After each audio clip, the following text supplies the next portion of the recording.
Afghan President Hamid Karzai has reportedly agreed to hold a runoff election with his top challenger on November 7th. Defense Secretary Robert Gates says he doesn't expect the disputed election to delay President Obama's decision on future U.S. operations there. Media reports say investigators threw out hundreds of thousands of votes cast for Afghan President Karzai from the August 20th election. Meanwhile, Secretary Gates is in Japan meeting with the foreign and prime ministers there. Before heading to Japan, Secretary Gates and Chairman of the Joint Chiefs, Admiral Michael Mullen, participated in a change of command ceremony for the U.S. Pacific Command. Nick Tovo has more. Admiral Robert F. Willard is the 22nd Commander of the United States Pacific Command. He assumed the duties in a ceremony at Camp H.M. Smith in Hawaii. As both an economic engine in its own right and as a major thoroughfare for U.S. and world commerce, our nation's interests are here. And for our nation, Pacific Command has an essential presence in the Asia-Pacific region. For PACOM's 21st Commander, Admiral Timothy J. Keating, the ceremony brings to a close an illustrious 42-year military career. And everywhere we go, the opposed are there, pledging their lives, their fortunes, their safety. And I got to see that every day. Secretary of Defense Robert Gates was on hand to thank the Admiral for his service and pin on the Distinguished Service Medal.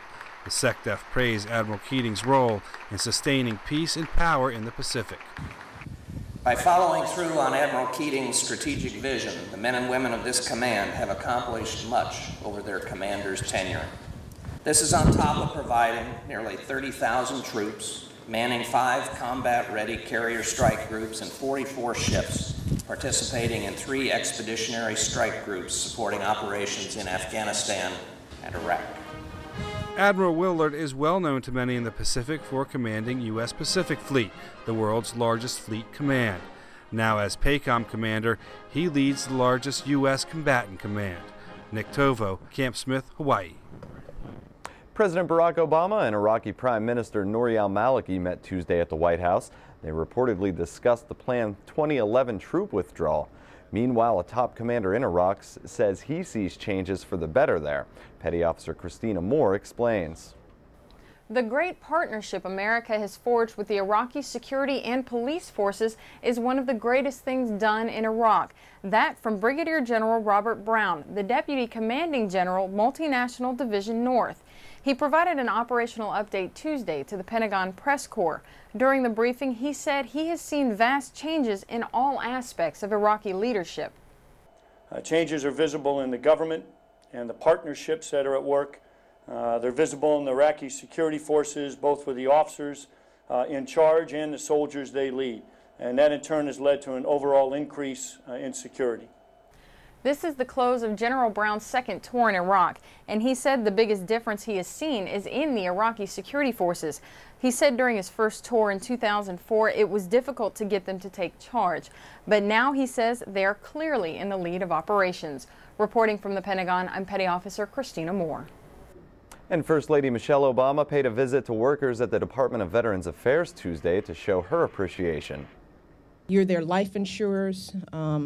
And you're the key to educational opportunity for many of them.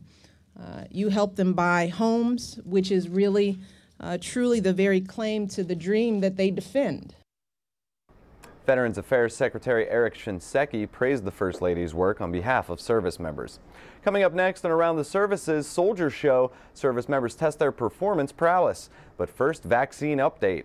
Members of the military will soon be able to protect themselves from the dreaded H1N1 virus. Stick around, Sergeant Ted McDonald is back with more.